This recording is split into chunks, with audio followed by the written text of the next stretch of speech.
सोचो, एक रात तुम आसमान में देखते हो और चांद ही गायब है। ना चांदनी, ना रोमांस, ना वो शेर शायरी की वजह, बस काला आसमान। लेकिन क्या तुमने कभी सोचा है कि ये खूबसूरत चांद आखिर आया कहां से? कहानी शुरू होती है 4.5 अरब साल पहले, जब धरती खुद एक उबलता हुआ गोला थी। आग, लावा और बस हाहाकार। और फिर हुआ कुछ ऐसा जिसने पूरी सौर व्यवस्था को हिला दिया। एक ग्रह जिसका नाम था थेइया धरती से टकराया इतनी जबरदस्त रफ्तार से कि धरती के टुकड़े उड़कर अंतरिक्ष में बिखर गए। वही टुकड़े धीरे धीरे मिलकर बने हमारा चांद। तो चलिए आज इसी कहानी में झांकते हैं और जानते हैं कैसे हुआ चांद का जन्म। लेकिन उससे पहले सब्सक्राइब करो कॉस्मोस टू कोर को, क्योंकि आगे की कहानी में चांद नहीं, साइंस चमकेगा। धरती तब वैसी नहीं थी जैसी आज है। कोई समुद्र नहीं, कोई हवा नहीं, बस लावा ही लावा। धरती का तापमान इतना ज्यादा था कि कोई भी चीज पिघल सकती थी।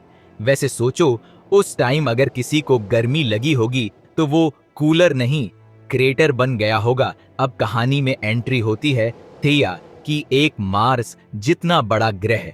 थेइया ऐसे धरती की ओर बढ़ रहा था जैसे कोई क्रिकेट बॉल हवा में सीधी बैट की तरफ आ रही हो।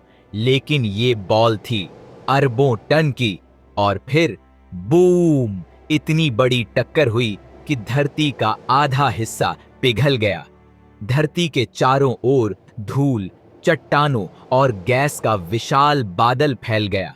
कुछ टुकड़े धरती की कक्षा में घूमते रहे और वहीं से शुरू हुआ चांद बनने का सिलसिला। ये टुकड़े धीरे धीरे एक दूसरे से टकराने लगे और गुरुत्वाकर्षण ने उन्हें खींचकर गोल आकार दिया। कई 100 साल बाद एक छोटा सा चमकीला गोला आसमान में घूमने लगा। लोग कहते हैं धरती का बेटा जन्मा था। पहले पहल चांद भी गर्म और पिघला हुआ था। उसकी सतह पर भी ज्वालामुखी फटते थे, बस वहां ऑक्सीजन नहीं थी कि आग जल सके।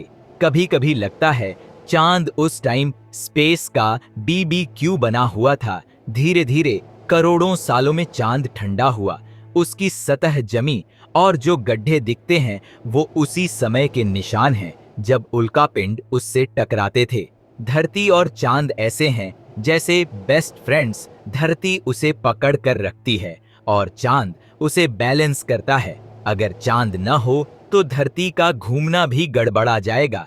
चांद का गुरुत्वाकर्षण समुद्रों को खींचता है, जिससे ज्वार भाटा होता है। अगर चांद न होता तो शायद समुद्र शांत पड़े रहते और हमारी बीच वाली सेल्फी भी फीकी हो जाती।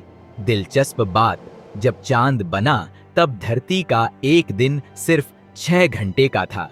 चांद के खिंचाव ने धरती को धीरे धीरे स्लो किया। अब जो 24 घंटे हैं वो उसी का गिफ्ट है। क्या तुमने नोटिस किया, चांद हमेशा एक ही साइड दिखाता है। असल में वो धरती के साथ टाइडली लॉक है, मतलब वो घूमता भी है लेकिन एकदम बराबर स्पीड से, ताकि वही चेहरा हमेशा हमारे सामने रहे। कह सकते हैं एक्सप्रेशन बदलना उसे आता ही नहीं। अगर चांद न होता तो धरती पर मौसम स्थिर नहीं रहते, जीवन की शुरुआत के लिए जरूरी परिस्थितियां भी नहीं बनती। यानी चांद सिर्फ रोशनी नहीं देता, जिंदगी की नींव है। चांद हमेशा से इंसान की जिज्ञासा का केंद्र रहा है। शायरों ने मोहब्बत देखी, वैज्ञानिकों ने रहस्य, और 1969 में इंसान ने चांद पर पहला कदम रखा। नील आर्मस्ट्रांग बोले, एक छोटा कदम इंसान के लिए, एक विशाल छलांग मानवता के लिए। वैज्ञानिकों ने पाया कि चांद की सतह पर बर्फ जमी हुई है, मतलब वहां पानी है। अब सोचो, अगर वहां चाय की दुकान खुल जाए तो पहली मून टी स्टॉल। कुछ वैज्ञानिक कहते हैं कि जब अपोलो मिशन ने वहां सिस्मिक टेस्ट किया तो चांद घंटी की तरह गूंजा। कई लोग मानते हैं कि शायद चांद के अंदर कुछ और भी है। हर सभ्यता ने चांद को अलग तरह से देखा। भारत में चंद्रदेव, ग्रीक में सेलिने और जापान में त्सुकुयोमी। कह सकते हैं ये वो स्टार है जो किसी धर्म का नहीं, सबका है।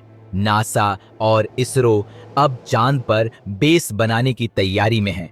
भविष्य में वहां मून सिटी भी हो सकती है, जहां लोग कहेंगे आज धरती का ट्रैफिक बहुत है, मैं तो चांद चला जाता हूं।